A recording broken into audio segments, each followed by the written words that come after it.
Ni kwa nini kuna makanisa ingine ndogo, ingine kubwa?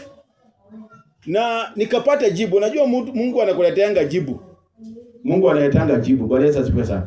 Mungu analetanga jibu. Siku moja nilikuwa nasoma Biblia. Na nikaona Biblia imesema kwamba ati Yesu huketi mkono wa kuume wa Mungu Baba.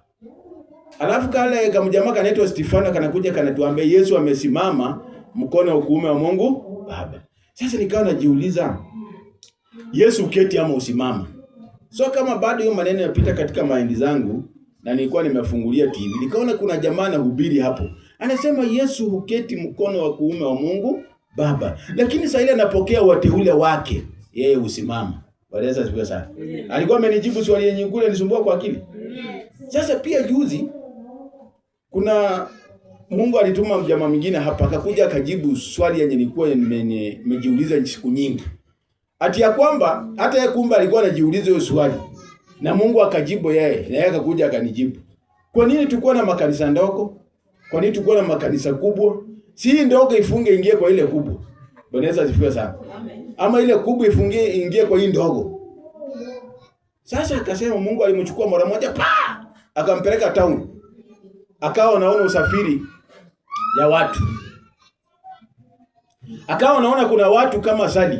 Asipoenda nyumbani na basi, yeye anaona kama ameenda nyumbani. Anataka aende nyumbani na basi. So akasema hao sasa ndio wale makanisa makubwa makuu. Na kuna mwingine anapenda kwenda nyumbani na private car. Hata afadhali akomboe, alipe, aende nyumbani polepole. Alikuwa anasema kitu muhimu ni destiny. Kitu muhimu umefika nyumbani. Wale wanapenda kwenda wakiwa familia, bora wamefika nyumbani.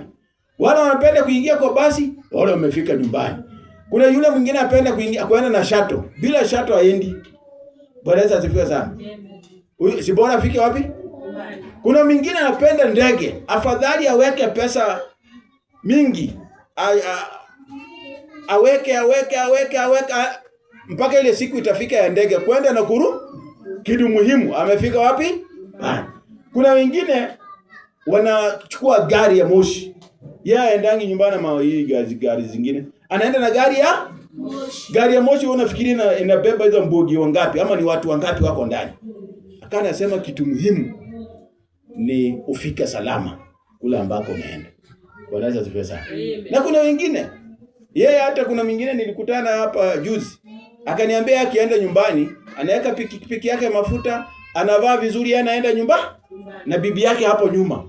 Wakiwa wangapi? Si kitu muhimu wafike Western. Kama ni Western wanaenda. Bwana asifiwe sana. Nikaona huyu jamaa amenijibu ile swali ilikuwa inanisumbua siku nyingi.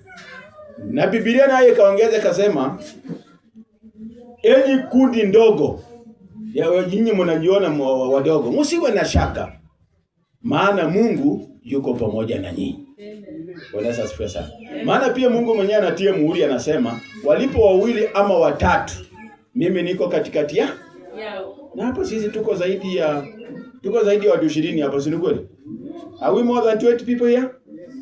Kwa hivyo hii ni kanisa nzuri, ni kanisa ambayo inatamaniwa na watu wengi. Bwana asifiwe sana. The important thing tufikisha watu salama. Bwana asifiwe sana. Kwa hivyo sitaki kuongea mingi. Nataka tu kusema Mungu awabariki.